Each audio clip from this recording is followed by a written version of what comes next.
Greetings, YouTube. Welcome back to the channel. There is a lot of drama surrounding this announcement. Now, to be clear, some of it is good hype, so it's not like everything is negative, but some of you, and we'll go through some of the comments in this video, have proclaimed your dissatisfaction with some of this. So this is the Battlegrounds Season 2 begins October 17th, which keep in mind is 3 days away, right? That is Monday. During our first Battlegrounds season, we listened to summoner feedback and made adjustments for Season 2 to address major feedback. Here is what's changing in Season 2. The intention, we wanted to address two main themes from player feedback. Number one, the rewards in the victory track, gladiator circuit, and events did not feel balanced. Battlegrounds is a competitive mode, so players should feel most rewarded being the best. The initial reward structure did not reflect this. Our initial tuning of Battlegrounds required a lot of activity, which made the rewards feel less impactful. Season 2 dates, you can see October 17th to November 14th. That is something we've covered on this channel before, nothing new. Changes to Alliance and Solo event is new, though. Players will be able to make progress in the events using PvE energy. Elder's Marks have been retuned and will be used to accelerate progress towards milestones in these events. This kind of makes me think of, in a way, what we just saw in the Summoner Camp with buying those day passes that accelerate the rewards. If something's worth 5 times as much as, say, energy, it can be looked at as a pay to win, but keep in mind, Kabam wants that to be the case.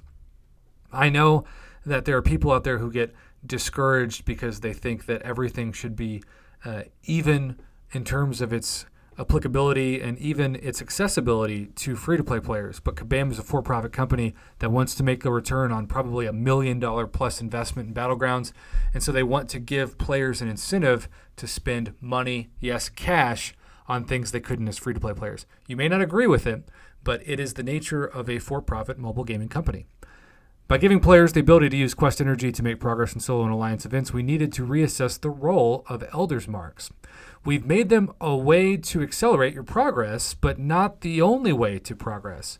So basically, when we're talking about progressing in the game and having progress, it's important to note that they still want to make that line in there to give free-to-play players who just use energy some hope. However, it's going to cost more marks, but for a significant acceleration. Kind of reminds me again of the Summoner Camp thing. Elder's Marks. Elder's Marks storage capacity has increased from 4,000 to 9,000. Elder's Marks entry cost. The increase is from 15 to 90. That's a huge increase. Elder's Marks unit cost. 135 units gives you 315 Elder's Marks.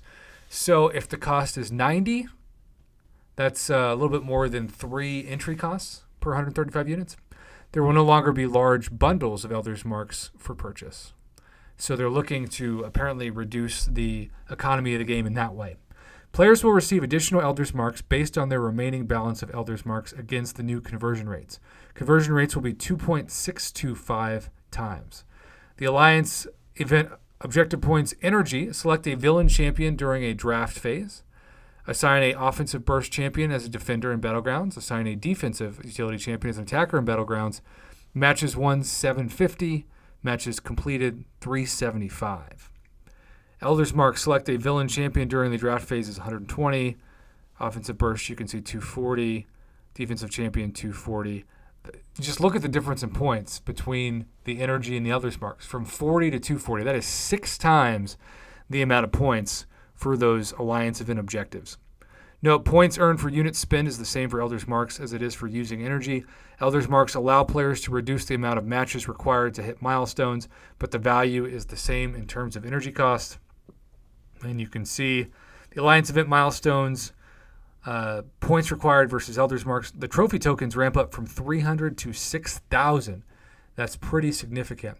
And then the Alliance event ranked rewards, you can see a good amount of Tier 6 Basic, Tier 3 Alpha, Tier 5 Class Catalyst Selectors, Tier 5 Class Catalyst Selector Fragments, and Trophy Tokens. And then the Solo Event milestones, a good amount of 6-star Shards with the points required, and the ranked rewards, 10,000 6-star Hero Crystal Shards, a 6-star Awakening Gem, and that is not a Awakening Gem Crystal. That is a generic 6-star Awakening Gem for the top 30. with 6-star 6 stones and 6-stone crystals. And then you can see the victory marks for trophy tokens and elders. And then the updates to Gladiator Circuit greatly increase the amount of trophy tokens earned from ranking on the Gladiator Circuit. In combination with the decreased cost in the Battlegrounds store, amounts to much higher value previous season. Look at the trophy tokens. 130,000 for rank 1. That's just crazy. All the way down to 10,000. Which, hey, 10,000 is 10,000. And then you got the victory track, the Gladiator Circuit, and then the difference in buffs. Oh, Mixed Master. I hate Mixed Master. Crit me with your best shot. Grass Knuckles says, glad the solo event got retuned. A match 1 with Elder's Marks is worth 6 times a match 1 with Energy. Bring on the comments about pay-to-win rewards. Well, again, we expect that. Kabam Mike can't buy Elder's Marks currently, with rewards dropping. Great time to make this available. And then, well, as a free-to-play guy, I'm just happy that I can get some additional points with energy use over the 0 points I was able to get in Season 1. At least it's something. Well, Lil Madog HT, that's a good perspective. Barrowman says, what about a major issue, which is modders and cheaters? That is certainly something we can address in a different video. Why is no one talking about entry cost from 15 to 90 while keeping the ranking up rewards still only 200? So, that is part of the drama, right? That is the complaint. If you're going to increase the entry cost by so much, but you keep the ranking up rewards at 200, that's going to make some people a little ticked off.